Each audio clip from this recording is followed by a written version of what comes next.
to the pavement. I assured myself that this could not happen on my 57th birthday, so I timidly lifted my right hand a few inches into space. My legs pumped a little harder. So did my heart. I tried to maintain a constant speed while building up my nerve. The more I pumped, the braver I tried to feel. I raised my right hand a little higher. I was riding one hand. Big deal. Now, could I lift the other hand? Would a bump or a pebble do me in? What about a sudden gust of wind? I stared at the handlebars. Were they trustworthy? Was the world trustworthy? Suddenly it hit me. They're a rudder. The handlebars are a rudder. As long as I stay centered and keep pumping, nothing can go wrong. You don't have to be Einstein. Kids in Minneapolis and Denver and Brooklyn are doing this right now. Do it before fear overcomes logic. I did a quick prayer in Hebrew, Shema, lifted both hands, sat back, and let the bike do the rest. The bike now had a life of its own. It didn't need me. I was a mere passenger. Everything around me was now in Technicolor. I could see flowers blooming everywhere. Judy Garland was alive. A car was approaching. Would I panic? Would he panic? I waved my hands high above my head like a cyclist I'd seen on the Ed Sullivan Show. "Look, Ma, no hands!" I shouted. The car passed. I was no longer afraid of being afraid. I was free of the need to judge myself. I didn't want this to end. More cars passed, some coming from behind. I was past Quidnet. I'd cycled more than a mile. Then it hit me. Balance.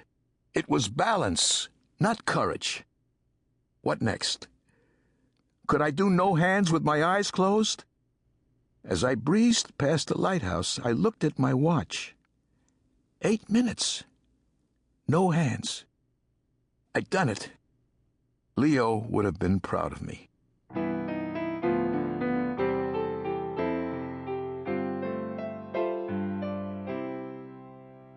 In 1953, I was in New York City looking for work. I was making rounds with Bea Mortensen, a tall, lovely, red-headed actress. I thought we'd be terrific doing an act together. That wasn't all I wanted to do with Bea, but I never made an overt pass and did everything to disguise my libidinous feelings. We'd walk down Broadway holding hands, she in 2-inch heels and me in my Keds, sending out a message.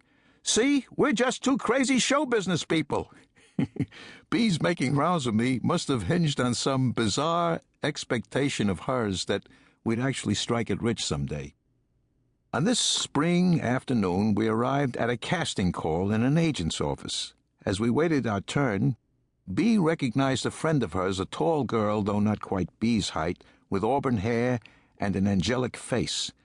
They got talking just as the receptionist announced that the agent would start seeing people. I was sandwiched between them. The conversation proceeded as if I wasn't there. "Oh, by the way, this is Jerry," Bea said. "Hi," I said, extending my hand in a kind of manly way.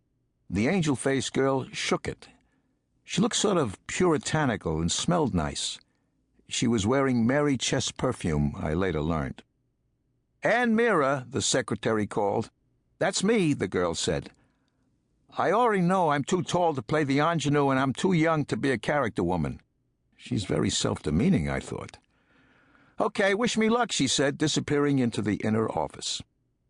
Bea looked at me soulfully and said, "That's a nice girl. You'll like her. She's a very sweet girl." I knew instantly that this was the kiss-off. I felt like a baseball card being traded. Before I could fully comprehend that Bea's and my relationship had ended, the agent's door flew open and Anne Meara, in tears, burst back into the room. "What happened?" everyone asked. He chased me. He chased me all around the desk," she said. Her face was flushed. "I think I'm going back to Rockville Center. My father told me New York was a tough place." "Who's next?" the secretary said. "Who's Jerry Stiller?" That's me. To keep listening to this audiobook for free, click the link in the description. It will take you to a free Audible trial where you can listen to this and many other books for free for 30 days.